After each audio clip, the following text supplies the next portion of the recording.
Hello everybody, I am the Dark Demon Werewolf. With Mario Party 9 coming out in only 9 days, I thought what better way to end the waiting than with a couple of Mario Party Top 10 minigame countdowns. Please note that these are my opinion, and you might actually have a different one, in which case leave it in the comments section. I don't mind hearing it. The only rules for this countdown is no luck-based minigames, and I don't want to see repeats. So Tipsy Tourney, for instance, will only be eligible for Mario Party 1 and not Mario Party 2.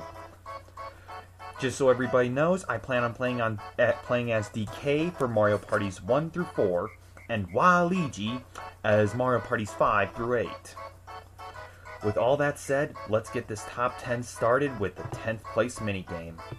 Balloon Burst. You can't really find a Mario Party game that doesn't have a ripoff of it. This, of course, being the original, is the only one counts, and gets 10th place on my list. In this Balloon Burst, the controls felt a little wonky, but it was still a fun game.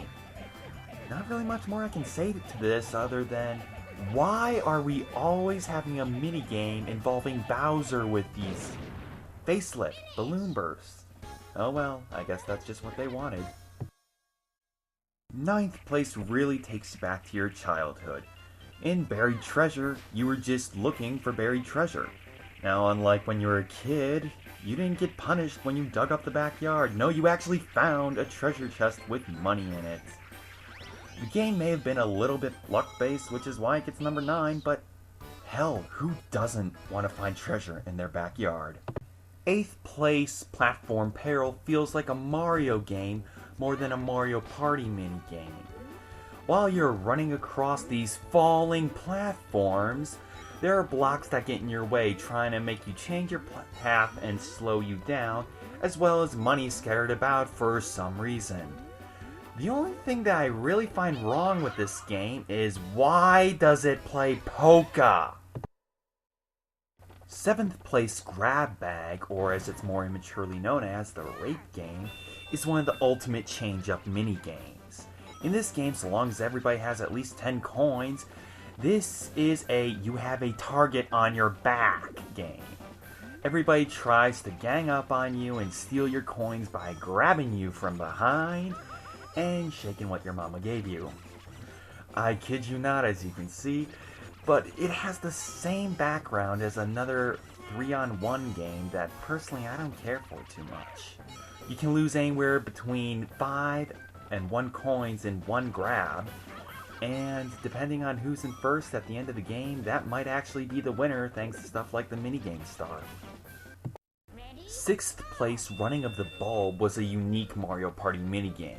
It was the only good minigame that didn't have you fighting each other, but had you working together to kill all the boos you see here on the screen. Now, while you may think the controls are very slippery and unusable, especially if you've taken a 5-year vacation from the game, it's still real fun in the sense that even if you get possessed by a boo, you can help out your teammate by punching them in the face! In the face! Other than the controls, pretty much I like everything about it. It probably should be a lot harder, add in some bombs to take players out, period, but the unique sound system and unique course, what can I say? I love it.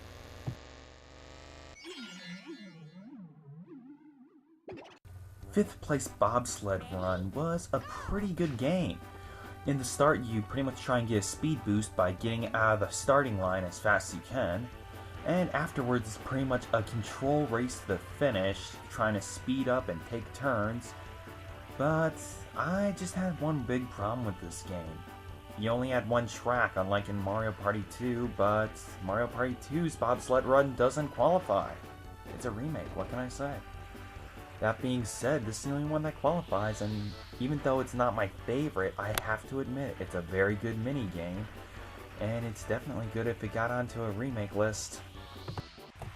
4th place is definitely where I go far from all the other people who have reviewed top 10 Mario Party games. Just sit back, relax, going on a little fishing trip for money. Oh, I personally loved this minigame. Yeah, it's a little unfair on depending where you get seated, but you can honestly just work past that by going for a different line of money. It's just so relaxing and peaceful. The only way I think it'd be any better is if I was sipping mimosas down on a real beach trying to catch real fish. Also, how the heck are there 4 master hands and how did they shrink them and put them onto a fishing line? Third place, oh yeah, now we're getting to the real good mini games. Whack-a-Plant, definitely a version of Whack-a-Mole, has you jumping on piranha plants. In other words, getting payback for all the times they chomped your butt in a Mario game when you were trying to jump over a pipe. In any case, this Whack-a-Mole-like game, it would be probably number 1 if it weren't for 2 little factors. One, I'm pretty sure you can see that it's a single-player minigame, and yes, the only single-player minigame on my list, so don't expect anything else. The other thing is the springs here make the game too easy and too unfair for the people waiting. I mean, really, put lava instead of springs there, please. Tipsy tourney, I really would have given this one first place, but it's just too short to get first. I loved this game as a kid. I still love it, even if the coin that you make is a little bit grainy. But still, this game really was close, and a lot of other people think it's great, but I think the next game is honestly the best. Here we are, first place. Yes, Okay, I can't even say this with a straight face. No, Bumper Ball is not on the list. I hated this minigame. I hate it to death. If you understand why, play it with another person. Hell, play it with the computer on hard. You know what you're going to see all the time? You're not going to see a winner. You're not going to see Peach won. You're not going to see Luigi won. You're not going to see anybody won. It's always going to be draw. And in the event of a draw, nobody wins. And that's no fun. So, no. Bumper Ball isn't even on the list. In fact, I'd put it on a negative list if I could. Here it is, what I believe to be the best Mario Party minigame. Even though it isn't number 1 on my favorite list, it definitely is one of my favorites. This minigame just entitles so much in such a simplistic design. Simon Says with multiple colors. A little later on, you're going to see Luigi having a little bit of fun for a good adult joke, and honestly, I didn't even know that you could mess with people by jumping on them or jumping just to make them overshoot their jumps. So as a kid, I had this game drawn out oh so long, and it was a nice, adequately drawn out, satisfying win each and every time for those good 10 coins. And the best part about it, it's pretty much totally fair.